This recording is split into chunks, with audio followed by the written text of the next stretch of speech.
Today we will discuss about Lokpal and Lokayukta.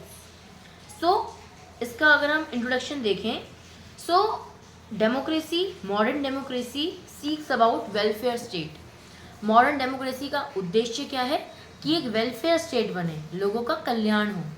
So welfare state बनाने के लिए एक तो हमारे पास डेमोक्रेसी है, मतलब जो लोग हैं वो अपने रिप्रेजेंटेटिव्स को इलेक्ट करेंगे.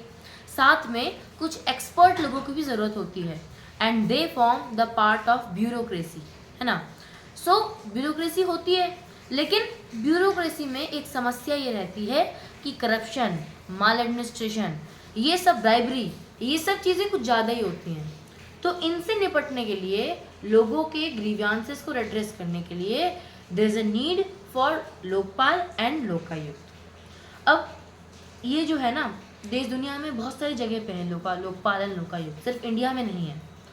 तो अलग अलग नामों से है ना. जैसे कुछ प्रोमिनेंट नाम ओम्बड्समैन सिस्टम है ना, प्रोक्योरमेंट सिस्टम, प्रोक्यूरेशन सिस्टम है, एंड एडमिनिस्ट्रेटिव कोर्ट सिस्टम है. ठीक है. सबसे पहले अगर कहीं ओम्बड्समैन सिस्टम आया था तो स्वीडन में आया था. स्वीडन में सबसे पहले ओम्बड्समैन सिस्टम आया था और 1809 में आया था. ओम्बड्समैन, ये ओम्बड जो है ना, वो एक स्वीडन शब्द ही है. इसका मतलब स्पोक्समैन और रिप्रेजेंटेटिव ऑफ अनदर पर्सन, मतलब एक व्यक्ति का एक रिप्रेजेंटेटिव. ठीक है. डोनाल्ड सी रोबर्ट जो क्या है, एक इम्पॉर्टेंट इंटरनेशनल एक्सपर्ट हैं, उनका मानना है कि ये एक्चुअली ओम्बड्समैन है क्या ना, लेजिस्लेचर का एक क्या है, रिप्रेजेंटेटिव है. लेजिस्लेचर का एक रिप्रेजेंटेटिव है जो करप्शन, ब्राइबरी, ऐसे इश्यूज़ को देखता है. ठीक है. अब जब ये ओम्बड्समैन सिस्टम स्वीडन में लागू हुआ तो ओम्बड्समैन सिस्टम की जुरिडिक्शन काफ़ी वाइड थी. वहाँ पे सिविल, एडमिनिस्ट्रेटिव, जुडिशियल, हर चीज़ पे उसकी निगरानी थी. इवन पीएम जैसे ऑफिसेस पे भी उसकी निगरानी है ओम्बड्समैन सिस्टम की, है ना. लेकिन इसमें बस ट्विस्ट इस बात का है कि जो ओम्बड्समैन सिस्टम जो है वो इवन जजेस को भी प्रोसिक्यूट कर सकता है, लेकिन वो उसकी एडवाइस जो होती है वो बाइंडिंग नहीं होती है. मतलब वो जो है वो बस गवर्नमेंट को एडवाइस कर सकता है, एक्शन गवर्नमेंट को लेना है. ठीक है. अब उसके बाद स्वीडन से सीख लेते हुए अलग अलग देशों ने अलग अलग बार अलग अलग ओम्बड्स नामों से ओम्बड्समैन सिस्टम लाए. तो स्कैंडिनेवियन कंट्रीज़ में सबसे पहले आए वो.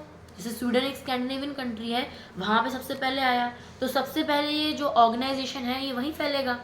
सो नॉर्वे में 1919 में आया ये. उसके बाद डेनमार्क में ये 1955 में आया और नॉर्वे में ये हमारा 1962 में आया. ठीक है. अब New Zealand was the first commonwealth country to have a ombudsman like institution. So 1962 में जो हमारा न्यूजीलैंड है उसमें पब्लिक एडमिनिस्ट्रेटर नाम का एक क्या बना, एक ऑफिस था, parliamentary commissioner. So parliamentary commissioner was a post equivalent to ombudsman in New Zealand. फिर ब्रिटेन में उसके बाद आया 1967 में पार्लियामेंट कमिश्नर फॉर एडमिनिस्ट्रेशन नाम से ओम्बड्समैन का एक दूसरा रूप ब्रिटेन में आया. इंडिया में यही ओम्बड्समैन लोकपाल और लोकायुक्त नाम से फेमस है. ठीक है. अब अलग अलग देशों में, जैसे हमारा जो सोवियत यूनियन था, जो अब रशिया है, चाइना है, वहाँ पे ऐसा ये क्या है, प्रोक्यूरेटर सिस्टम है ना. इसका नाम ओम्बड्समैन का प्रोक्यूरेटर सिस्टम नाम से है वहाँ पे. फ्रांस का एक जो है एडमिनिस्ट्रेटिव कोड एक दूसरा फॉर्म है किसका, ओम्बड्समैन का इन फ्रांस. और फ्रांस से इंस्पिरेशन लेते हुए बहुत सारे देशों ने इस फ्रांस का सिस्टम को भी अडॉप्ट किया है. अब इंडिया में एक्चुअली लोकपाल और लोकायुक्त की पोजीशन क्या है, तो मतलब अथॉरिटीज़ कहाँ से डिराइव करता है ये. तो हमारे पास इंडियन पीनल कोड हो गया, है ना. जितनी भी हमारे पास करप्शन को चेक करने वाली अथॉरिटीज़ हैं, central vigilance commission, central bureau of investigation, ये सब ओम्बड्समैन की तरह काम करती हैं. National commission of SC, national commission of ST, national commission of BC, national commission of minorities, national commission of child rights, national commission of women. जितने भी commission हैं, जितना भी हमारा करप्शन को चेक करने वाले rules, regulation, criminal procedure code, civil procedure code, उन सब से ये सब जो हैं वो इंडिया में ये ओम्बड्समैन की पोजीशन रखते हैं. लेकिन स्पेशली ओम्बड्समैन जो इंस्टीट्यूशन है वो लोकपाल और लोकायुक्त नाम से इंडिया में है. अब इसका ओरिजिन क्या है, हमारे इंडिया में लोकपाल और लोकायुक्त आया कैसे। जो हमारा फर्स्ट एडमिनिस्ट्रेटिव रिफॉर्म कमीशन था, उसने रिकमेंड किया था कि लोकपाल और लोकायुक्त होना चाहिए, ठीक है। उसने जो रिकमेंड किया 1965-67 तक ये रहा फर्स्ट एडमिनिस्ट्रेटिव रिफॉर्म कमीशन। तो उसने ये रिकमेंड किया कि ऑल ओवर इंडिया एक लोकपाल होना चाहिए। लोकपाल जो क्या करे, बड़े बड़े जो हमारे हायर सिविल सर्वेंट्स हैं, group A, group B, group C, group D, ये जो हमारे सिविल सर्वेंट्स हैं, हमारे पास जो पीएम हैं, जितने भी मेंबर ऑफ स्टेट लेजिस्लेचर हैं, इन सब पे अपना कंट्रोल रखें, उनकी करप्शन को चेक करें, उनके माल एडमिनिस्ट्रेशन को चेक करें, ठीक है। और ये एडवाइस किया लोकायुक्त होना चाहिए। लोकायुक्त एक उसने क्या एडवाइस किया था कि सेंटर पे भी एक लोकायुक्त होना चाहिए। देखो लोकपाल और लोकायुक्त में फ़र्क इतना है कि लोकपाल सेंट्रल लेवल की है, लोकायुक्त स्टेट लेवल की है। लेकिन जो हमारा फर्स्ट एडमिनिस्ट्रेटिव रिफॉर्म कमीशन था, उसने ये कहा था कि सेंट्रल लेवल पे भी एक लोकायुक्त होगा और हर स्टेट्स में भी एक लोकायुक्त होगा, ठीक है। और उनके पास ज़्यादा पावर होनी चाहिए। इनफॉर्मल तरीके से वो क्या करें, अपना प्रोसीजर फॉलो करें, और इनफॉर्मल तरीके से अपना प्रोसीजर फॉलो करें। जुडिशियल इंटरफेरेंस उसमें ना हो, जुडिशरी जो है वो उसमें इंटरफियर नहीं कर सकती।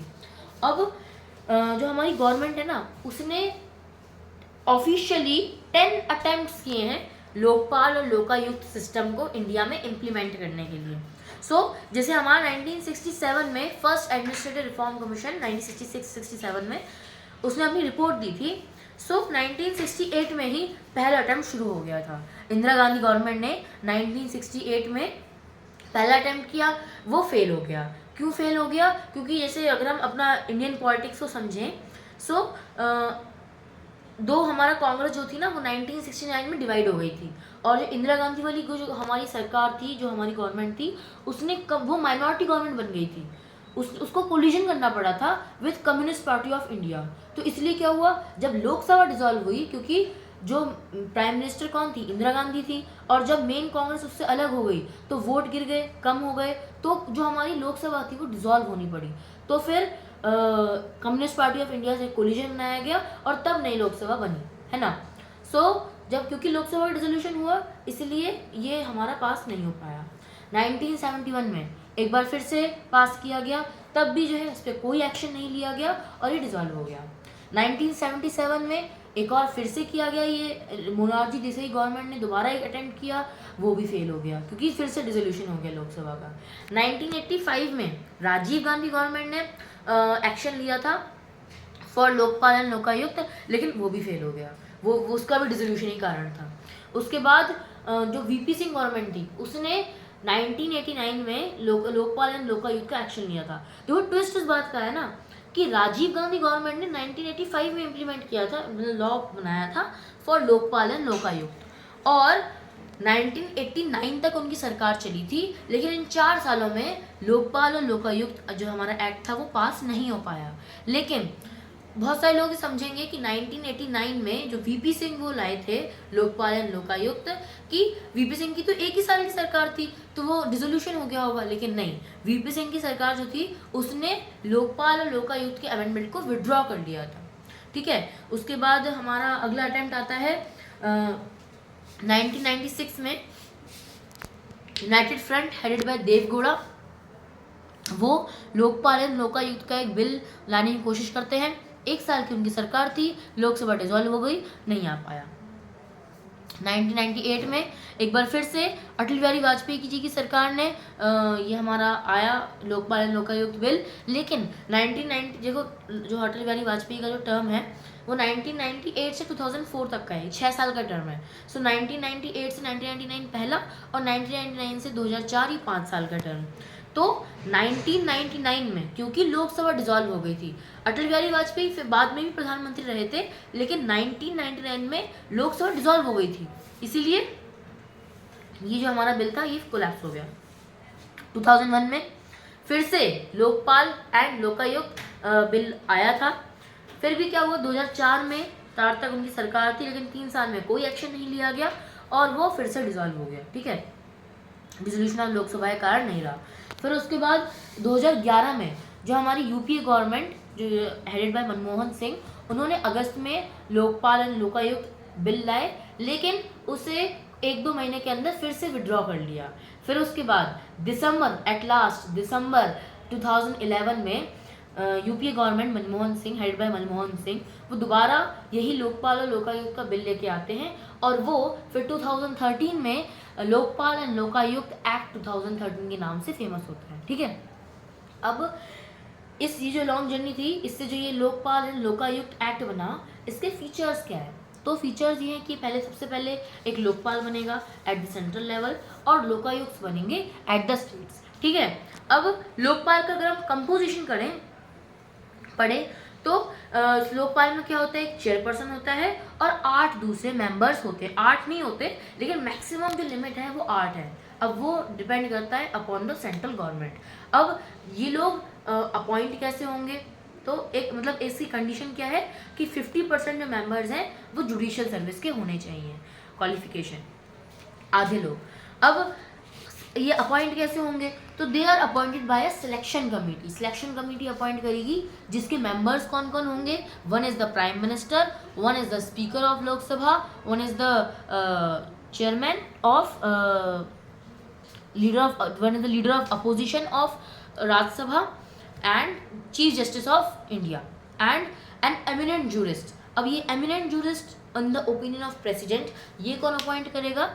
प्राइम मिनिस्टर हो गए, जो हमारा leader of opposition in Rajya Sabha, speaker और चीफ जस्टिस, ये मिलके क्या करेंगे? इस एमिनेंट जूरिस्ट को अपॉइंट करेंगे। फिर ये पांचों लोग मिलके इन मेंबर्स को अपॉइंट करेंगे ऑफ द लोकपाल। ठीक है, अब ये उनका अपॉइंटमेंट था। इनका काम क्या है? तो करप्शन को देखना, माल एडमिनिस्ट्रेशन को देखना, जो एलिगेशंस हैं उन सबको देखना, है ना। ये जो हमारी लोकपाल है, ये इवन सीबीआई, सीवीसी, इन सब से भी ऊपर है। ये इन सबको भी सुपरिटेंडेंस में कंट्रोल करती है ना। सीवीसी से क्या कर सकती है? किसी रिपोर्ट को दे सकती है, किसी इन्वेस्टिगेशन को उसे दे सकती है, सौंप सकती है। सीवीसी जो है ना, अगर प्रिलिमिनरी इंक्वायरी है ना, मतलब अगर ग्रुप ए और ग्रुप बी का अगर कोई सर्विसेज से रिलेटेड कोई अगर इशू है, तो इस केस में सीवीसी क्या करेगा ना, सेंट्रल विजिलेंस कमीशन सिर्फ प्रिलिमिनरी इंक्वायरी कर सकता है, सिर्फ प्रिलिमिनरी इंक्वायरी करेगा और अपनी रिपोर्ट जो है वो किसको सेंड करेगा? लोकपाल को। लेकिन अगर ग्रुप सी और ग्रुप डी का है तो सीवीसी के पास पूरी पावर है सारी इन्वेस्टिगेशन सब कुछ करने की, लेकिन बस उसे रिव्यू करना पड़ेगा, रिपोर्ट करना पड़ेगा टू लोकपाल। सीबीआई को वो कंट्रोल कर सकती है, हमारी जो हमारा ये लोकपाल है। साथ ही साथ अगर ये जो हमारा सिलेक्शन कमेटी है ना, ये ये हमारी सर्च कमेटी के भी जो हमें सिलेक्शन कमेटी थी ना मेंबर्स को अपॉइंट करने वाली, तो वो सर्च कमेटी की भी क्या कर सकती है? हेल्प ले सकती है। सर्च कमेटी और सिलेक्शन कमेटी दोनों में क्या होना चाहिए? 50% women, minorities, SC, ST, BC, इन सब का रिजर्वेशन होना चाहिए। ठीक है, अब जो लोकपाल अपना काम करता है उसमें प्रिलिमिनरी इंक्वायरी के लिए उसका जो मैक्सिमम टर्म है वो है 3 मंथ्स। 3 मंथ्स के लिए वो प्रिलिमिनरी इंक्वायरी करेगा और अगर थोड़ा ज़्यादा टाइम लगता है तो मैक्सिमम वो 3 मंथ्स और एक्सटेंड कर सकता है। इन्वेस्टिगेशन की अगर हम बात करें तो 6 महीने का टर्म है, लेकिन 6 महीने वो और एक्सटेंड कर सकता है अगर थोड़ा टाइम लगे। ट्रायल की बात करें तो 1 साल का टर्म है, लेकिन अगर थोड़ा ज़्यादा होगा तो वो 1 साल और एक्सटेंड कर सकता है। ठीक है, अब हमें पढ़ना है इसकी शॉर्टकमिंग्स, इसके ड्रॉबैक्स क्या है इसके, हमारी जो लोकपाल है। तो सबसे पहला ड्रॉबैक क्या है कि 7 साल के बाद आप लोकपाल में केस नहीं ले जा सकते। ठीक है, 7 ईयर्स के बाद अगर वो लोकपाल जो है आपके डिसीजन को नहीं लेगी। अगर कोई फॉल्स कंप्लेंट आ जाती है, फ्रिवलेस कंप्लेंट आ जाती है, तो बहुत हैवी फाइन इम्पोज कर जाता है ना। तो इससे क्या होता है, बहुत सारे लोग डर जाते हैं कि अगर हमारा बाई चांस हम फेल हो गए तो क्या होगा, हमें बहुत फाइन देना पड़ेगा। तो इसलिए करप्शन जो है वो अक्सर खुल नहीं पाता है। और जो हमारा लोकपाल है, देखो इम्पॉर्टेंट पॉइंट नोट करने वाला ये है कि Lokpal can not suo motu but Lokayukta can suo motu. जो लोकायुक्त है वो खुद से करप्शन को देख सकता है, लेकिन लोकपाल खुद से नहीं देख सकता किसी करप्शन को। अब PM प्रधानमंत्री पे अगर उसे अपना जुरिसडिक्शन एक्सरसाइज करना है तो उसके लिए बहुत नॉन ट्रांसपेरेंट प्रोसीजर है, मतलब बहुत सारी चीज़ें वो नहीं देख सकता, है ना। जो प्रोसीजर प्राइम मिनिस्टर की इंक्वायरी के लिए है वो काफ़ी नॉन ट्रांसपेरेंट है ना। और जो अनोनिमस कंप्लेंट्स हैं, जैसे जो कंप्लेंट्स हैं उनके बारे में अगर हमें नाम नहीं पता वो जो व्यक्ति है, लेकिन अगर हमारे पास सारे डॉक्यूमेंट्स हैं लेकिन फिर भी हमें अगर वो एनोनिमस है तो क्या होता है, वो कंप्लेंट्स लोकपाल इंटरटेन नहीं करती है। तो ये भी एक ड्रॉबैक है, ठीक है। अब लोकायुक्त की अगर हम बात करें तो जैसे लोकपाल एंड लोकायुक्त एक्ट 2013 पास हुआ था, तो ऐसे ही हमारा जो है उसमें ही लोकायुक्त जो थे वो हर स्टेट में बनाने के कहे गए थे। लोकायुक्त जो था जब एक्ट बनाने से पहले भी बहुत सारे स्टेट्स में लोकायुक्त पहले से ही थे, है ना। Important point to be noted कि 1971 में महाराष्ट्र में पहला लोकायुक्त बनाया गया था, है ना। लेकिन उससे जो बड़ी इंपॉर्टेंट वाली बात यह है कि सबसे पहला law for Lokayukta was made in Odisha in 1970।